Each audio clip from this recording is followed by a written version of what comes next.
আসসালামু আলাইকুম। এফবিএন আন্তর্জাতিক সংবাদে আপনাদের স্বাগত জানাচ্ছি। আমি জান্নাত মীর। শুরুতেই জানিয়ে দিচ্ছি সংবাদ শিরোনাম। ৫৭ দিন পর খুলল ইরানের প্রধান বিমানবন্দর, সীমিত পরিসরে ফ্লাইট শুরু। ভদ্র সাজার দিন শেষ, ট্রুথ সোশ্যালে ট্রাম্পের হুঁশিয়ারি। এবার মার্কিন পাসপোর্টেও যুক্ত হচ্ছে ট্রাম্পের ছবি। ইউক্রেন থেকে চুরি করা শস্য কিনছে ইসরায়েল, জেলেনস্কির অভিযোগ। মৃত্যুর প্রমাণ চাওয়ায় বোনের কঙ্কাল নিয়ে ব্যাংকে হাজির ভাই। এতক্ষণ শুনছিলেন শিরোনাম, এবারে বিস্তারিত। দীর্ঘ ৫৭ দিন বন্ধ থাকার পর চালু হয়েছে ইরানের ইমাম খোমেনি আন্তর্জাতিক বিমানবন্দর।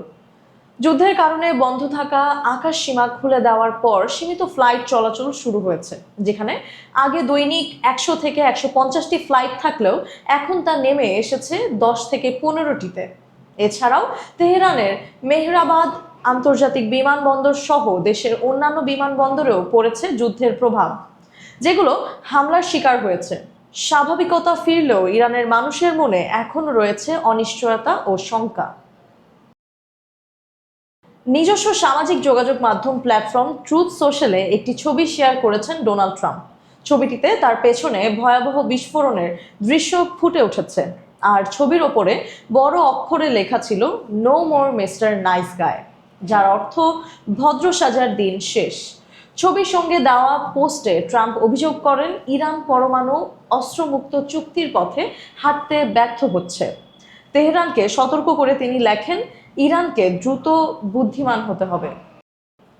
যুক্তরাষ্ট্রের ২৫০তম স্বাধীনতা বার্ষিকী উপলক্ষে আগামী জুলাইয়ে সীমিত সংখ্যক নতুন স্মারক পাসপোর্ট ইস্যু করা হবে।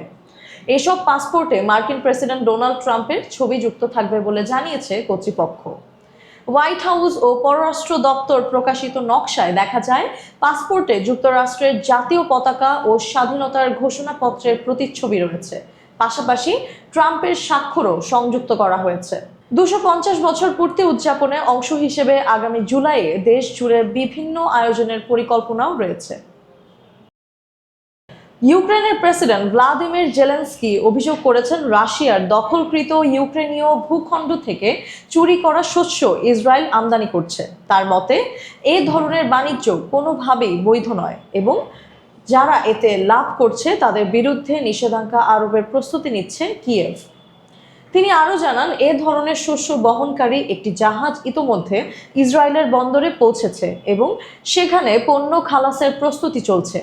এদিকে ইউক্রেনের পররাষ্ট্রমন্ত্রী দাবি করেছেন, বিষয়টিতে ইসরায়েলের অবস্থান ও নিষ্ক্রিয়তার প্রতিবাদে দেশটির রাষ্ট্রদূতকে তলব করা হয়েছে। ভারতের ওড়িশার কেওনঝড় জেলায় জিতু মুন্ডা নামক এক লোক মৃত বোনের ব্যাংক হিসাব থেকে টাকা তুলতে গিয়ে সমস্যার সম্মুখীন হয়।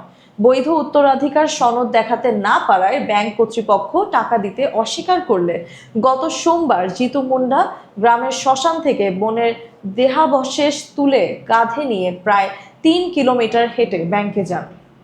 ঘটনাটি ঘিরে ব্যাংকের নিয়ম নীতি ও মানবিক আচরণ নিয়ে তীব্র সমালোচনা শুরু হয়েছে। পরে পুলিশ ঘটনাস্থলে গিয়ে পরিস্থিতি নিয়ন্ত্রণে আনে এবং বিষয়টি সমাধানের আশ্বাস দেয়।